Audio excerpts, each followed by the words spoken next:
Hey folks, YouTube says you need to post every day to grow. But what if I told you that's a complete waste of time? There's a faster way, and it doesn't even require you to film anything. Here's how AI can run your entire channel while you sleep. A few months ago, I tested something crazy. I let AI handle 100% of my YouTube channel.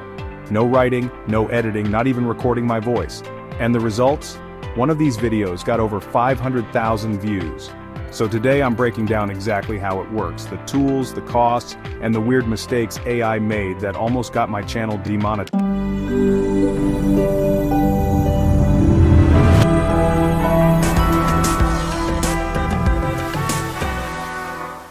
Most creators think they need to grind for years to make YouTube work. You film, edit, write thumbnails, repeat, and after all that, your video gets 50 views. But here's the truth. The biggest channels aren't working harder, they're working smarter. They use AI to cut the boring stuff and focus on what actually matters. And the best part, you don't need to be a tech genius to set this up. Let me show you how I did it. First, scripts. I used to spend hours researching and writing. Now I type one sentence into ChatGPT like, "Give me a YouTube script about the best AI tools for editing." In 30 seconds, it spits out a full 2,000-word draft. But here's the catch, AI scripts sound robotic. So I tweak them to add jokes, pauses, and uhs, so it sounds like a real person. This one trick cut my script time from 5 hours to 20 minutes. Next, voiceovers. I tested 11 AI voice tools and most sound like a GPS from 2005. But two stood out, 11 Labs and HeyGen. You paste your script in, pick a voice, I use young male, friendly but confident, and boom, you've got a voiceover that sounds 90% human. The key? Adjust the speed and add awkward pauses. Real people don't talk perfectly. Editing is where most creators quit.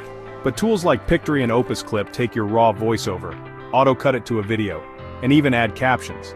I uploaded a 10-minute voiceover to Opus Clip and it gave me 5 short-form clips ready for TikTok and YouTube Shorts. Zero editing. The downside? AI picks weird stock footage sometimes. One of my videos had a random llama in the background for no reason. Thumbnails are make or break. I use Midjourney to generate crazy images like a robot holding a camera, then tweak them in Canva. For titles, ChatGPT suggests 10 options and I picked the most clickbaity one. But warning, AI goes overboard. One title was, "You'll die if you don't watch this."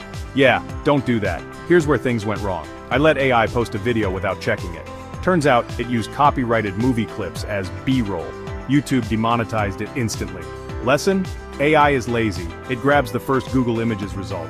Now I only use royalty-free sites like Pexels or pay for Envato. After 3 months of AI-only videos, one blew up, "Why nobody is watching your shorts." It got 500K views and made $2,100 from ads. The crazy part? I spent less than 1 hour total on it. AI wrote it, voiced it, and even edited the first draft. This isn't magic. It's just picking the right tools. So, should you let AI run your whole channel? Not yet. It's great for saving time, but you still need to add your personality. Use AI for the boring parts, scripts, editing, thumbnails, then tweak the details so it feels like you. The goal isn't to remove the human, it's to let the human focus on being creative. If you want me to break down the